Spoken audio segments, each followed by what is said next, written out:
Hello, everybody. My name is Thomas. I'm the Mind Guy. This podcast episode is all about this amazing book called Dumbing Us Down by John Taylor Gatto. It was one of the books that allowed me to awaken. Now, when you hear people talk about this awakening process, I want to share with you what that means. It's this process where you start realizing that all these things you believe in were actually given to you by someone else. It's called conditioning. And the best known experiment that describes this conditioning is the Pavlov bell experiment, where he trained a dog to salivate from just hearing a bell, because Pavlov trained the dog to associate the ringing bell with food. Human beings are just as easily conditioned. The conditioning comes from parents, friends, teachers, school, religion, government, media, movies, television, advertising, and the internet. One of the conditionings that took until my early 20s to unravel was my religion. I was raised Catholic, and I was taught that when we die, there were three options: either heaven, hell, or purgatory. And I wasn't going to get to choose which one I went to. I had to follow the rules, and fear was instilled because I didn't want to go to hell for eternity. I even developed a complex of extreme guilt and fear over my sins, because sharing them to some guy wearing a robe in a confessional just didn't seem to free my mind from them. Catholicism was such a huge component of my upbringing. And the person who I trusted the most, my mother, still believes with the deepest conviction in the Catholic Church. And that's okay, because her relationship with God is such a positive one and is so good for her. I later developed a relationship with God, but I don't use that term anymore. I use the word source for my higher power, and I go within for that, like within me. For me, there were things that didn't add up when it came to Catholicism. For starters, one of the first things I wanted to be was a priest, which gives you an example of how devoted I was to my faith. Although there are 7 sacraments, and to become a priest, you cannot partake in the sacrament of matrimony. I asked so many priests during Catholic school why this was, and my understanding is that it was a bit of a sacrifice, so you could get as close to God and serve God as best as possible, which never made any sense to me, especially when I found out all these other Christian denominations didn't have the same rules. I then found out it was a perfect haven for pedophiles, and not only that, the Catholic Church covered it up. And instead of prosecuting these priests, they moved them to different locations, allowing them to do the same acts. That was it for me. I don't want to be associated with an organization that allows this kind of activity and even protects it. So now, there was a complete unraveling of my belief systems around the church. And it took many years of this mental dissonance until I finally stepped away for good. The not being able to get married was the first kink in the armor, so to speak, which opened the door for more. This was an awakening process for me because I thought the way I was supposed to live life was based on the doctrines I learned in Catholic school and in church and at home. I thought this was the only way of life for me. I didn't have any other options. I also didn't get to choose. Supposedly, that is what confirmation, it's a ceremony that allows you to choose the Catholic Church and God. But I was a 9th grader. And what 9th grader can make the choice of being a Catholic with such limited life experience? My identity was so entangled with the church, and that it was a very uncomfortable process of stepping away from these belief systems. It was attached to my identity. There was fear, there was sadness, there was anger. My existence was based on these beliefs. It was the foundational component of everything. And once the pillars started coming down, it felt very terrifying. The same thing happened in my early 30s, but this time with compulsory or mandatory schooling, and by reading one book. The book was called Dumbing Us Down by John Taylor Gatto, who's just a regular guy who taught in the New York City public school system for 30 years. He was pretty darn good too, winning best teacher in the entire city, and I think maybe even in the entire state. One day, he finally saw what the schooling system was, with his own unique perspective. And while reading his book, I said, this makes a lot of sense. You see, school was boring to me, and the actual sitting in class, paying attention, was excruciatingly painful. Not always, but a majority of the time, especially the classes I didn't like. I could never question the motives of school, and I was told it was the best thing for me. Fortunately for me, I was smart, and I could get away with doing homework in the class before, cramming for tests, and applying myself in certain situations so I could impress my peers and teachers and family. That's how I operated. Then I get a hold of this book by this man, John Gatto, and he shares his epiphany of what mandatory schooling is doing. In this book, Dumbing Us Down, he talks about the 7 things compulsory schooling does to children. I want to go through those 7 things and discuss them briefly, and I want to see if it opens a new perspective to all of you who are listening. Maybe it will even cause a bit of an awakening. The first thing mandatory schooling does, according to Gatto, is to create confusion. I'm just going to quote him because this paragraph is my favorite out of the entire book. He states, "Everything I teach is out of context. I teach the unrelating of everything. I teach disconnections.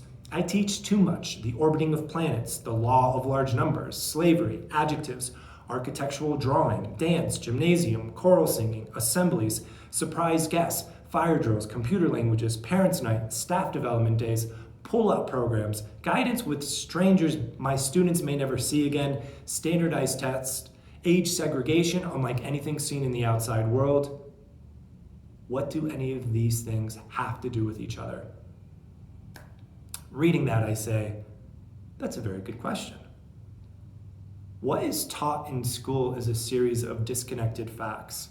I can tell you, I go on social media, and there's a lot of confusion with what is going on out there in the world. No one seems to know. There's a conflict, there's a division, and there's certainly no consensus. What I see from a distance is confusion, and oftentimes I feel that way too. You know, the hardest thing for me to do as someone who is self-employed, to figure out how to make a business successful and the steps to take, because I get distracted so easily with so many topics. There is a lot to learn, and there's information everywhere. And I can assure you, school was certainly not designed to have people become successful business owners. There's a completely different way of thinking and a whole new school of thought to learn, and you can get that information from the internet, coaches, mentors, even masterminds.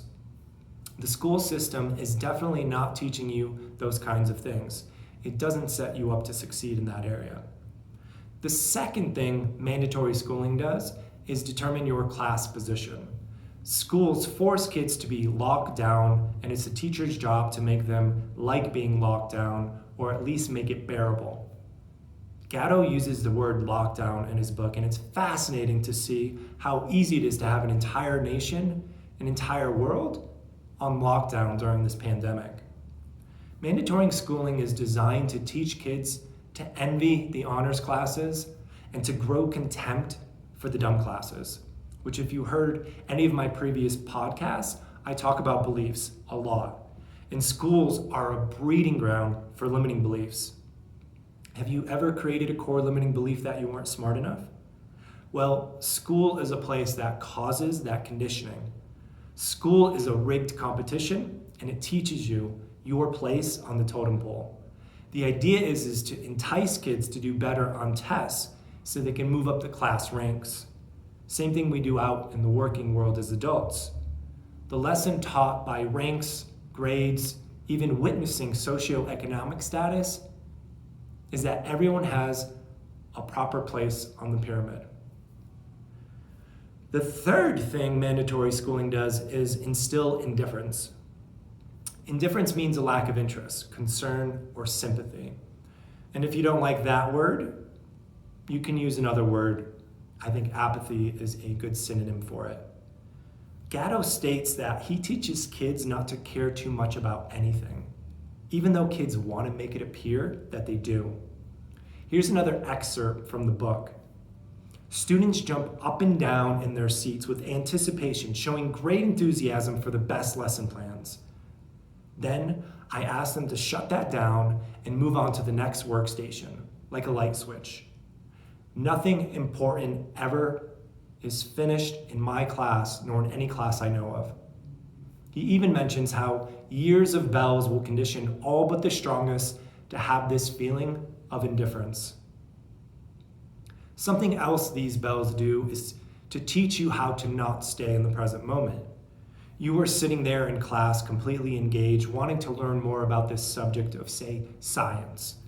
Then before you know it, a bell rings and now you have to go to a class you're not interested in at all, like English. You sit in English class thinking about what you just experienced in science and what it will be like tomorrow in science class, taking you completely out of the now. Are you a person that spends more time in the past or future than you do in the present? Not being in the present is what Buddha describes as a cause of suffering. The next thing mandatory schooling does is teach emotional dependency. In this section of the book, Gatto talks about how individuality is suppressed. You don't have many rights or freedoms in school. Another quote from the book: rights may be granted or withheld by any authority without appeal, because rights do not exist inside a school. Not even the right of free speech, as the Supreme Court has ruled, unless school authorities say they do. In school, you are only given access to privileges that can be withdrawn. Children become hostages to good behavior. I'll just add, conform, conform, conform. The next thing mandatory schooling does is teach intellectual dependency, because good students are just chomping at the bit for a teacher to tell them what to do. And guess what the bad kids do? The bad kids fight this, even though they don't know what they're fighting against, because ultimately they get no choice in what they get to learn or when they will learn it. Another quote: successful children do the thinking I assign them with minimum resistance and a decent show of enthusiasm. Now, who gets to decide what these kids get to study? I think it used to be teachers, but now teachers don't even get to decide that. It's like nationally determined. Another great thing Gatto says: curiosity has no important place in my work, only conformity. I remember when I worked 8.5 years in precast concrete as a design engineer, how much repetition there was and very little room for creativity. It crushed my spirit in a lot of ways. My awakening is what allowed me to step away from that career and give me the space to find something I'm passionate about. The process of awakening from my conditioned beliefs paved the way for finding my purpose as the mind guide. The next thing mandatory schooling does is teach provisional self-esteem. According to Gatto, our world wouldn't survive a flood of confident people very long, so I teach kids self-respect should depend on expert opinion. My kids are constantly evaluated and judged. What he means by the flood of confident people is that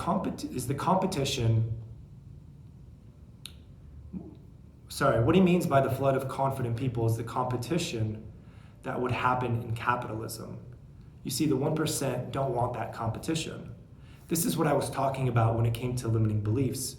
All the way down to not being good enough, to being dumb, to even developing the inability to speak in front of groups of people. Public speaking is the #1 fear in this country, all due to mandatory schooling. How can you become a leader if you can't even speak in front of a group of people? Last but not least, the last thing mandatory schooling does is teach that one can't hide. Just so you know, this book was written in 1992. This is the only quote I need to share from this section. I teach students that they are always watched, that each is under constant surveillance by me and my colleagues. Listen, people, You cannot hide. Dumbing Us Down by John Gatto is the perfect sequel to George Orwell's book 1984. We are being conditioned like dogs to conform, to obey authority, to be dependent on others for validation, self-worth, and information. We are actually never taught how to critically think and ask questions. It seems like it's something we have to learn on our own. I hope you get this book and you read it.